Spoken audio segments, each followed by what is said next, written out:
কি রে, মুখটা পেঁচার মতো করে আছিস কেন?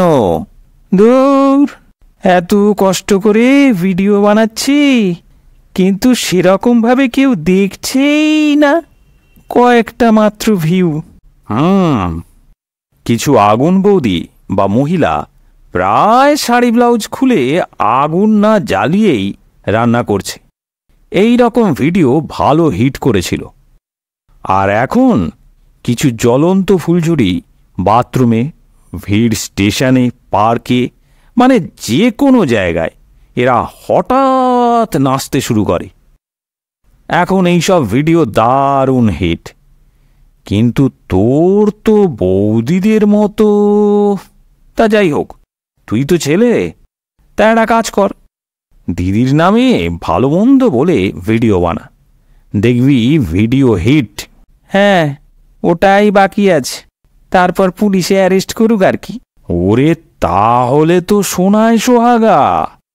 কেস হাইকোর্টে উঠবে, মিডিয়ার প্রচার পাবি, আর তুই বিখ্যাত হয়ে যাবি। তারপর ঝাল ঝোল যা ভিডিও বানাবি সব হিট। কত ইউটিউবার কি দিদির কোম্পানি এইভাবে হিট করে দিল। তাও লোকেরা বলে দিদি নাকি রোজগারের ব্যবস্থা করে না। সে তো নিশ্চয়ই। মুখ দেখে মনে হচ্ছে আইডিয়াটা পছন্দ হলো না, মানে সেই সাহস নেই। তবে একটা কাজ কর, মহিলাদের নিয়ে ভিডিও বানা, আর থাম্বনেলে লেখ কঠোরভাবে শুধুমাত্র ৩৫ বছরের ওপরে মহিলাদের জন্য। হ্যাঁ, আমি কি স্ত্রীরোগ বিশেষজ্ঞ নাকি? মানে মহিলাদের গোপন বিষয় সমস্যা নিয়ে ভিডিও বানাবো? আরে বাবা, সে তো আমি জানি, তুই সাহিত্যের ছোকরা। আগে পুরো কথাটা তো শোন। হ্যাঁ, যা বলছিলাম, ভারতীয় মধ্যবিত্ত প্রায় বেশিরভাগ বিবাহিত মহিলা বিয়ের প্রায় ১৫-২০ বছর পর সব থেকে এই বলে বেশি আফসোস করে যে সে পৃথিবীর সব থেকে অপদার্থ লোকটিকে স্বামী হিসেবে পেয়েছে। তাহলে কি করবে ওই মহিলারা? হ্যাঁ, কি করবে মানে? ডিভোর্স দেবে নাকি? আর এর সঙ্গে আমার ভিডিওর কি সম্পর্ক?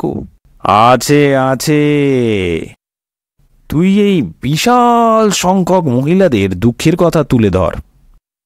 যেমনভাবে থাম্বনেল লিখতে বললাম ঠিক সেইভাবে লিখবি, আর অসহায় মহিলাদের স্বামী নামক অপদার্থ আসামিদের কিভাবে টাইট দেওয়া যায় তার ওপর ভিডিও বানা, দেখবি ভিডিও হিট। বলো কি আজবদা? নয়, হ্যাঁ। আর এই ভিডিও কেবল মহিলারা নয়, পুরুষরাও দেখবে কি আছে ভিডিওটার মধ্যে। হরি, চা দে সবাইকে। হ্যাঁ, দিচ্ছি আজবদা।